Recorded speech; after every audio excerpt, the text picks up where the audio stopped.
እኛ ብልጽግናዎች አጀንዳችን ኢትዮጵያ ናት። ኢትዮጵያ በትርክት በሁላችን አስተሳሳሪ እና የሁላችን የወንድማማችነትና የእህትማማችነት አስተሳሰብ የጋራ የሁላችን የሆነች ኢትዮጵያን መገንባት እንችላለን ብለን እናስባለን። ፓርቲያችሁ ብልጽግና ለኢትዮጵያ ያለው እይታ የጠራ ነው። ኢትዮጵያ ጥንታዊ ታሪክ ያላት ተገቢ ቦታዋን ያላገኘች በከፍታዋ ልክ ያልታወቀች ነው በሚል ለታሪካችን ልዩ ከዚህ በፊት የነበሩ ውዝግቦችን በመፍታት ከዚህ በፊት ያሳለፍናቸውን የትኛውም ቀድሞ የነበሩ መንግስታትን ጥሩ ነገሮች አምጥቶ በመደመር ዛሬ ላይ አዲስ ነገሮችን ለህዝባችን በማምጣትና ለቀጣይ የሚያስፈልጉትን ትልሞችን በአግባቡ ለይቶ ያስቀመጠ ፓርቲ ነው። ለመጀመሪያ ጊዜ የዳርና የመሃል አርብቶ አደርና አርሶ አደር ገጠርና ከተማው የእምነት ክፍፍልን በልዩነት በማየት እነዚህ ጉዳዮች አብረው በአንድነት በህብረ ብሔራዊነት ካልመጡ በስተቀር ኢትዮጵያ በአግባቡ መበልጸግ አትችልም በሚል የተመሰረተ ፓርቲ ነው። በኢትዮጵያ ታሪክ የመጀመሪያው ሁሉንም ኢትዮጵያዊ አካቶ የተመሰረተ ፓርቲ ነው። ስሪታችንም አካታችነት ነው። ዲሞክራሲ ህልውናችን ነው ብለን እናምናለን። ብልጽግና የራሱን ህገ መንግስት መጻፍ አይፈልግም። የሚፈልገው ህዝብ ነው ህገ መንግስትን መጻፍ ያለበት ብለን እናስባለን። ለምሳሌ አሁን ያለውን ህገ መንግስት ተመለከቱት። እየተነሳ ያለው አንዱ አርጊውመንት በተለይም ህገ መንግስቱ ሲጸድቅ አልተካተትኩም የሚል ማህበረሰብ አለ።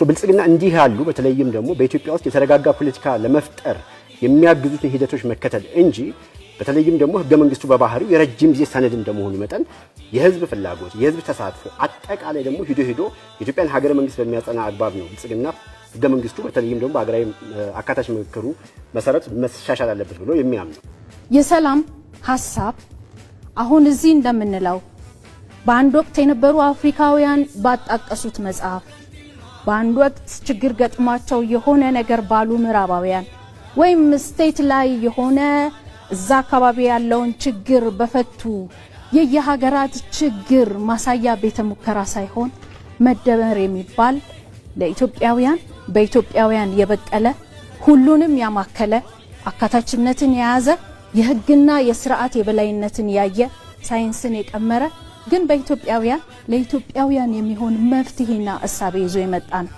ስለዚህ መደመር ሆነ ብልጽግና ሰላም ልማት ነው ብሎ ያምናል። ስለ ሰላም ፓርቲያችን ያለው አቋም ጽኑ ነው። ሰላምን ማምጣት የምንችለው በሰላማዊ መንገድ ብቻ ነው። በጦርነት መንገድ ሰላም ማምጣት አይቻልም። የፖለቲካ ምህዳሩን ለማስፋት የተሞከረው ሙከራ ከሰማይ በታች ያሉ በኢትዮጵያ ስም የተደራጁ ፖለቲካ ፓርቲዎች በሙሉ እዚህ ሀገር መጥተው ለመሳተፍ የቻሉበት ነው። የእርቅ የይቅርታና የሰላም መንገድን እንከተል።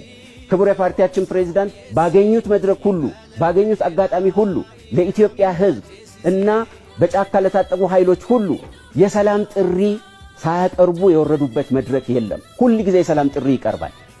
የሰላም ጥሪውን ተቀብሎ እጅግ በጣም በርካታ ሰዎች ደግሞ ወደ ሰላም መንገድ ተመልሰው መደበኛ ህይወታቸውን መከታተል ጀምረዋል።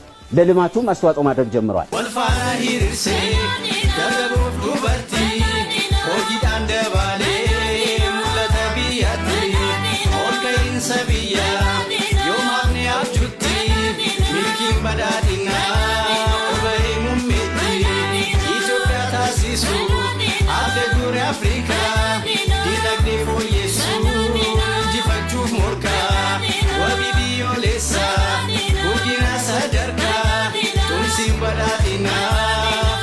Si harga